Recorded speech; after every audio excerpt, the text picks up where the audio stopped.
IGN's Daily Fix is brought to you by The Elder Scrolls Online. Sign up for the beta today. Earlier today on the Big N's Nintendo Direct broadcast, they revealed what we've all been waiting for. Wii U Party. No? Alright, let's get to the good stuff then. It's January 23rd, I'm Naomi Cal, and here's your fix. Alright, there's a ton of Nintendo news, but let's talk PS4 first. To be clear, this is all a rumor, but it's exciting, so here we go anyway. The PS4 will apparently have 4 dual-core AMD 64 Bulldozer processors, an AMD R10 XX Liverpool GPU, and a Blu-ray drive. It will also apparently have a new controller with a touchpad that lets you link your PSN account to it, allowing for multiple logins. For even more juicy deets, hit up the URL below me. Zelda series producer Eiji Aonuma says his team is hard at work on a new HD installment and that they are rethinking the conventions of Zelda.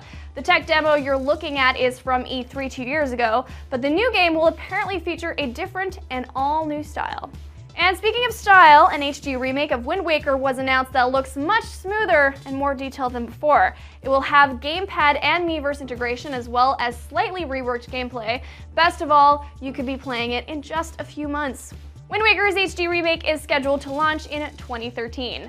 Nintendo also unveiled a new Yoshi game that's been rumored since the title Yoshi's Land was first discovered in some Wii U code. The title, which looks like a 2D platformer, is being overseen by legendary Nintendo developer Takashi Tezuka, the same guy who directed both Yoshi's Island and Yoshi's Story. We still don't know what it's called, but it looks like Kirby's Epic Yarn, and I'm not complaining.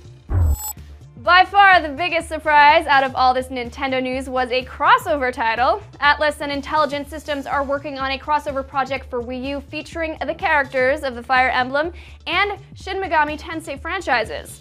They didn't say much about it, but the new trailer showed off familiar faces like Marth, Ike, and Roy.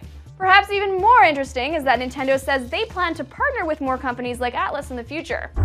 Another huge surprise was the latest from Xenoblade Chronicles developer Monolith Soft. They showed off a new trailer that was absolutely dripping with detail, not to mention RPG goodness.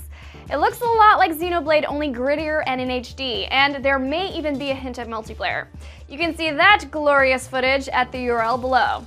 There were 2 glaring omissions from Nintendo's live broadcast: Mario and Smash Bros. That's right, but apparently the next 3-dimensional Mario game, the next Mario Kart, and yes, the next Smash Bros. Will all make their debut at E3 this year, and both Mario titles will even be playable.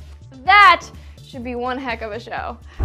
Years of classic gaming goodness are finally coming to Wii U this April. Wii U's Virtual Console won't start off with all the games available on Wii, but will instead begin with NES and SNES games.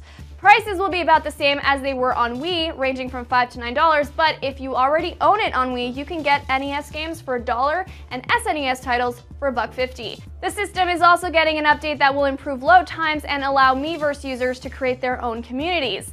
Head to the address below for all the details. If that wasn't enough Nintendo for you, make sure to check out the hot new Wii U trailers from Platinum Games.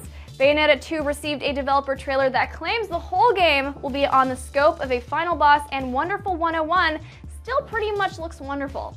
You can see both at IGN.com/Wii. One more non-Nintendo story for you. In Dead Space 3, microtransaction will now allow you to purchase weapons to enhance your games. Associate producer Yaor Kuri said you can buy resources with real money, but scavenger bots can also give you the currency that you can use on the marketplace. So you don't have to spend real-world dollars. Paying for fake accomplishments is the best. And that's your fix for January 23rd. I'm Naomi Cal, and be sure to get your fix anytime online here at IGN. Team